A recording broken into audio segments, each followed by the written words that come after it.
नमस्कार, मी सपना दांडगे. गर्जना Marathi news channel मध्ये आपले हार्दिक स्वागत आहे. आज आपण पाहणार आहोत आजच्या विशेष घडामोडी.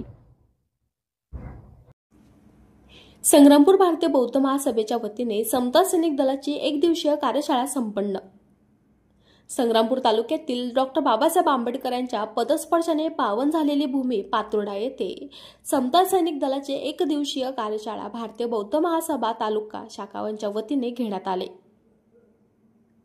दिनांक 29 ऑक्टोबर 2025 रोजी ही कार्यशाळा महामानव डॉक्टर बाबासाहेब आंबेडकर हे ज्या ठिकाणी राहिले होते त्या ठिकाणी डॉक्टर बाबासाहेब आंबेडकरांच्या प्रतिमेला पुष्पहार अर्पण करून वंदन केले व कार्यक्रमाला सुरुवात करण्यात आली.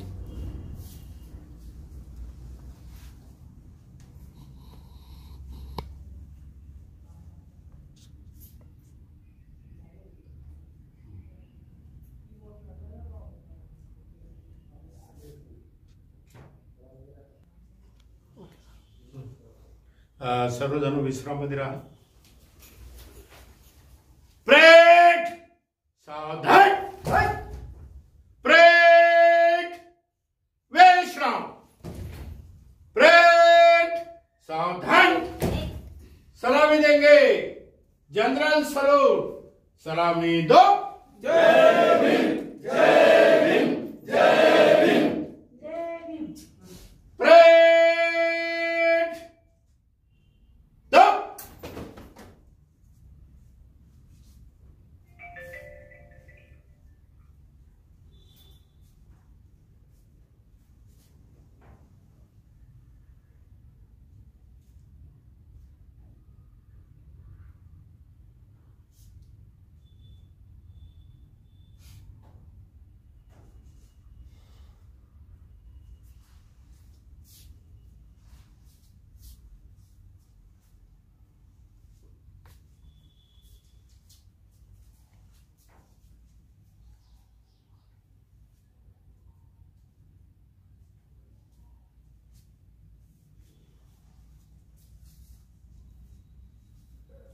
या ठिकाणी समता सैनिक दलातील सैनिक व पदाधिकारी यांना या कार्यक्रमाचे अध्यक्ष प्राध्यापक ॲडव्होकेट आयुष्यमान अमोल खंडाळा सर हे होते व या कार्यक्रमाचे उत्तरचे जिल्हा अध्यक्ष तर जिल्हा स्वयंसेवक उपाध्यक्ष M.K.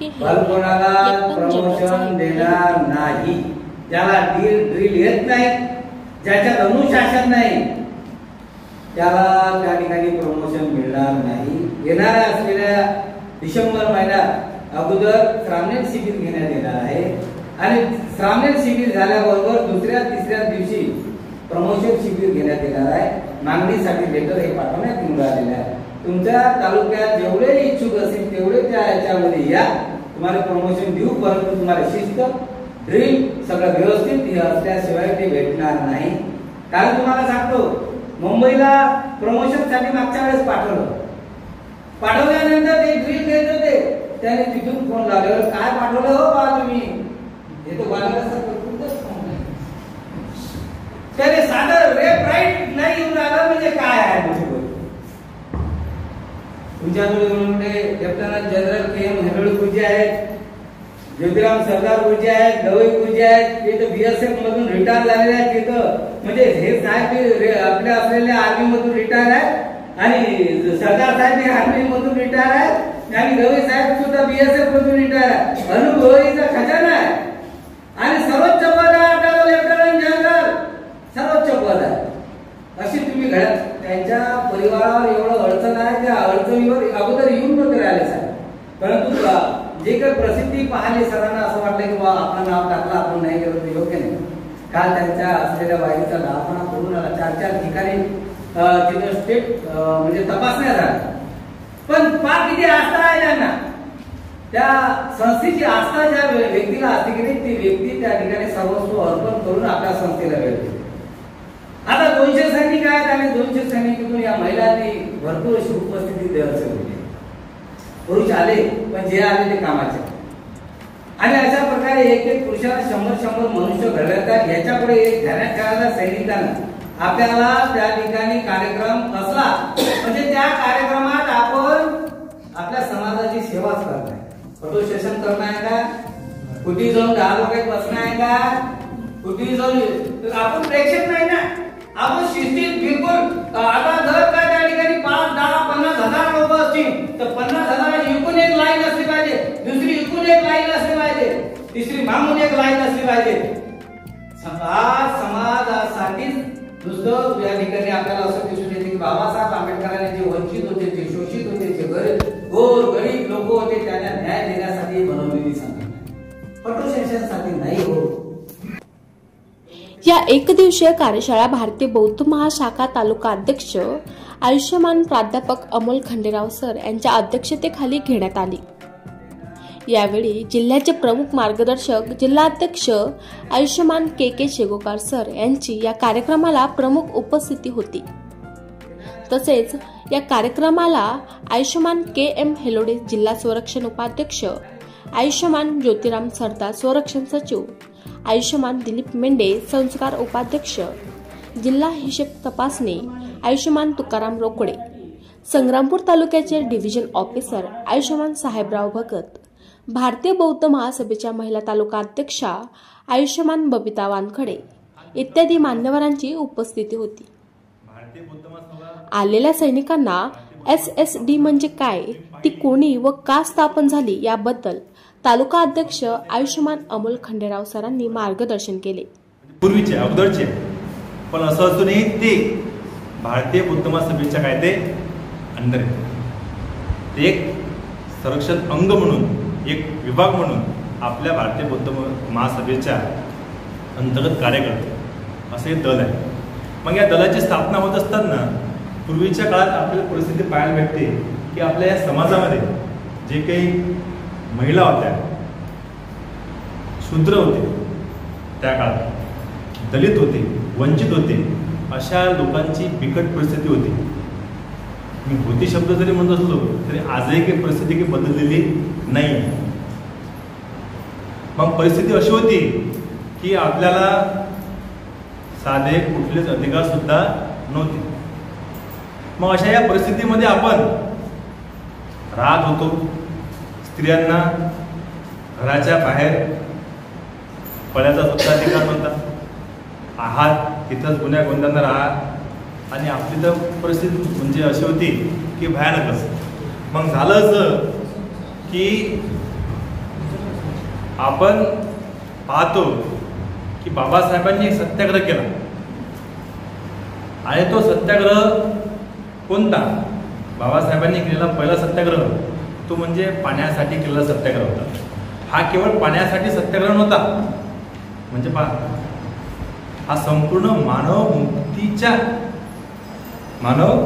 मुक्तीच्या लढ्यासाठी केलेला हा संग्राम होता, हा संघर्ष होता.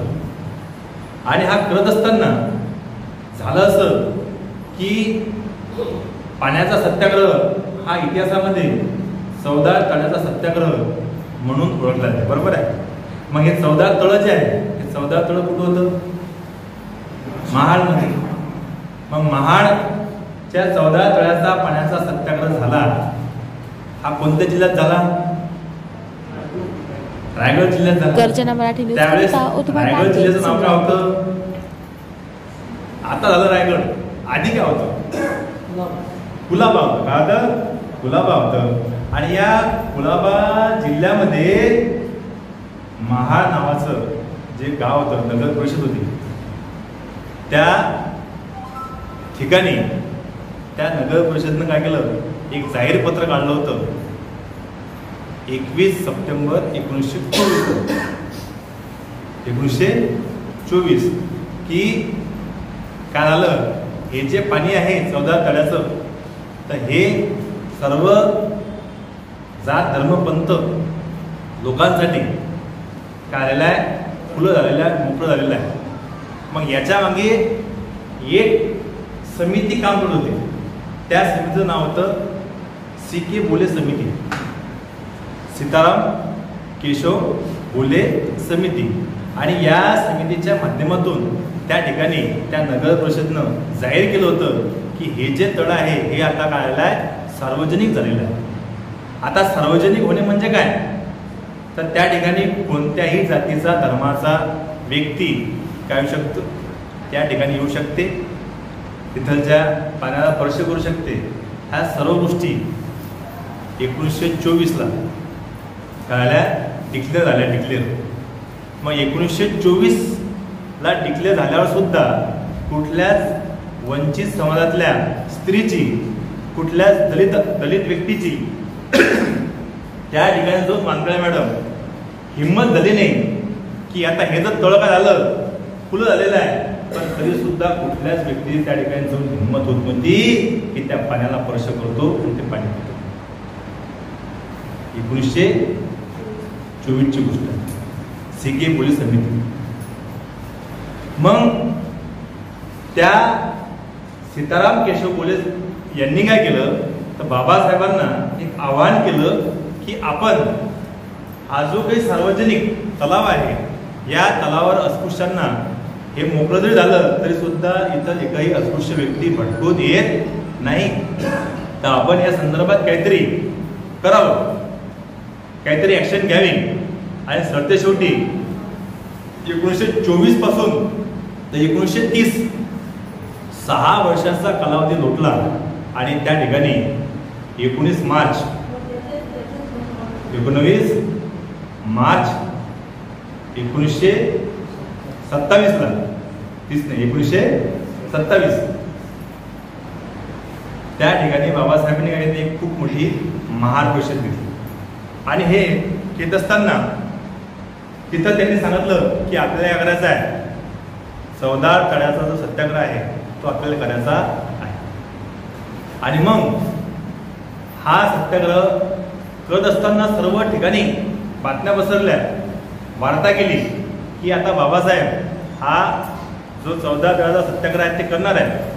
आणि मग हे जे की आपले उच्चवर्णीय लोक होते, या उच्चवर्णीय लोकांनी ब्राह्मण विचाराचे जे लोक होते, पुरोहित विचाराचे लोक होते, त्यांनी काय केला तर बाबासाहेबांना विरोध केला. त्यांनी स्पष्ट सांगितलं की तुम्ही इथं फक्त काय करा, पाय जरी ठेवला नाही तर तुमचा इथून मुर्दा वापस जाईल.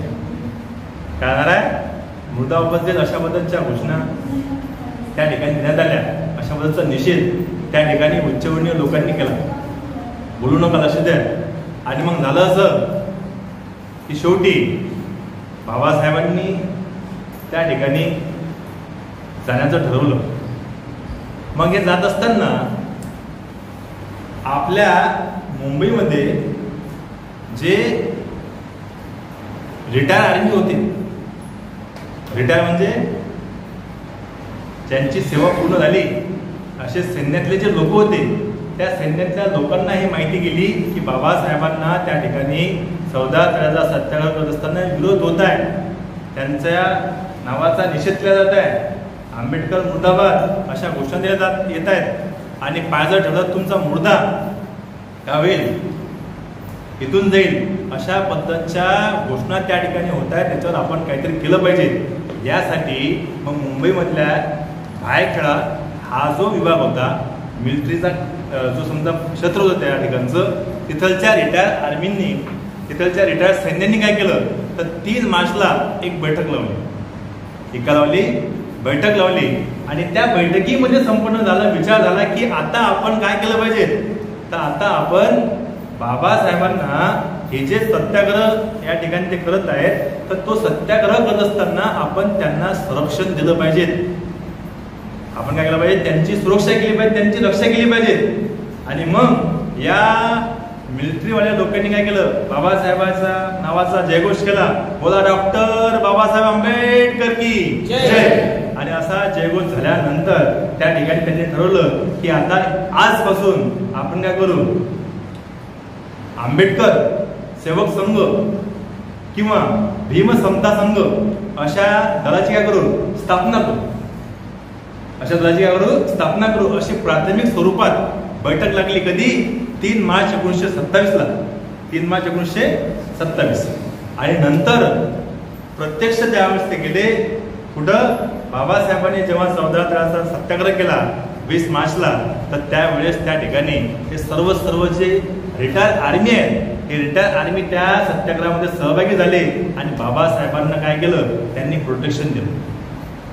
त्यांनी काय केलं, प्रोटेक्शन दिलं. बाबासाहेब तुम आगे बढो, हम तुम्हारे साथ है, बाबासाहेब जिंदाबाद अशा घोषणा दिल्या. आणि त्या प्रोटेक्शनातून निर्मिती झाली ते म्हणजे समता सैनिक दलाची. 20 मार्च 1927 हा जो 14 दलाचा सत्याग्रह होता त्या ठिकाणी काय झाली, समता सैनिक दलाची निर्मिती झाली होती. तो आंबेडकर सेवक संघ काय झाला, बाबासाहेबांनी त्याला नाव दिलं होतं समता. काय, समता सैनिक दल. 20 मार्च 1927 काय झालं, समता सैनिक दलाची स्थापना झाली. त्याच्या मागचा हेतू हा होता. मान्यवरांच्या हस्ते 1 दिवसीय प्रशिक्षण कार्यक्रम शाळेत उपस्थित सैनिकांना प्रमाणपत्र देण्यात आले. गर्जना मराठी न्यूज करिता उद्यमान दांडगे, पदस्पर्शभूमी, पातुर्डा.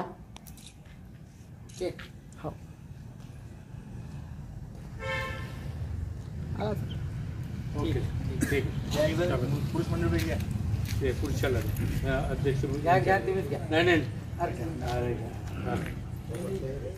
सोबत यायला तुमच्याकडून एक माझ्याकडून. सावधान आहे ताई, सावधान. फोटो काढतच आहेत ते, सावधान मध्ये या.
यांना प्रमाणपत्र